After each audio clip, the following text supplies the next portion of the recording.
Mari McNeil, ti wedi bod yn gweithio gyda Cymorth Cristnogol ers 4 o flynyddoedd. Beth oedd y symboliad i ti ddechrau ar y gwaith hynny? Wel, fod yn hollol onest, des i Cymorth Cristnogol yn edrych am profiad gwaith.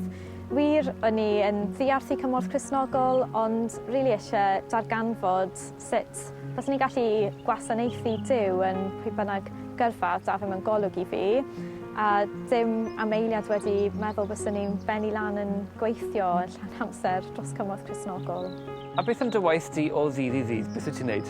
Fy ngwaith i yw i fynd allan i gydweithio efo eglwysi, ysgolion, gweinidogion, gwirfoddolwyr ac yn bennaf i rannu gwaith Cymorth Cristnogol gyda'r cymunedau yma a i annog pobl i roi, gweithredu, ymgyrchu a hefyd i gweddio yn gyson am gwaith Cymorth Cristnogol. A dyn nhw'n ystyried wrth gwrs y rhoddion, y casgliadau mewn eglwysi a chapeli, ond pa mor bwysig yw'r gweddi? Wel, gweddi yw sylfaen y gwaith i fi. Os dyn ni ddim yn gallu rhoi'r gwaith a gweddio dros partneriaid ni dros y môr, does dim fawr o bwer tu nôl y gwaith o gwbl. O weld gwaith Cymorth Cristnogol fy hun, dwi'n sicr mai y capeli, unigolion yn gweddio dros y roddion maen nhw yn rhoi i ni. Dyna lle mae pŵer yr holl gwaith yn dod o, a dyna sut mae Duw yn mynd i adeiladu ei deyrnas. Wyt ti hefyd wedi cael profiad o weithio gyda Cymorth Cristnogol Dramâu?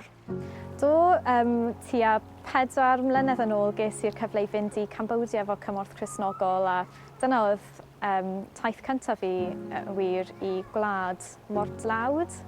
Oedd e'n profiad eitha anodd, oedd e lot o sioc i gweld y math o glodi nes i yn y wlad yna. Oedd yn ei cwrdd â merched, oedd mewn perygl o gael ei traffico, cwrdd â cymunedau mewn ardaloedd gwledig lle oedd ffrwydron tir o gwmpas eu cymunedau nhw'n byw mewn minefields a jyst methu credu gweld y fath o bywydau yna.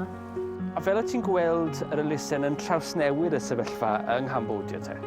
Wel, oedd Cymorth Cristnogol yn gweithio gyda pob math o partneriad yng Cambodia, felly partneriad Cristnogol, partneriad o dim ffydd hefyd, a oedd y waith jyst mor ysbrydoledig. Pan i ni'n meddwl am roi i elusen, mae e'n anodd i ni ddychmygu yn dywe sut fath o gwahaniaeth mae yr arian yn mynd i wneud, ond mae'r arian jyst yn cael ei lluosi i mewn i mor gymaint o cymunedau ac yn mynd mor bell. Ac oes yna le gyda ti i ddiolch yn bersonol hefyd i Cymorth Cristnogol? Yn sicr, wel, mae gen i yrfa efo Cymorth Cristnogol, a yn bennaf, diolch i Dduw am y cyfleoedd mae fe wedi rhoi i fi.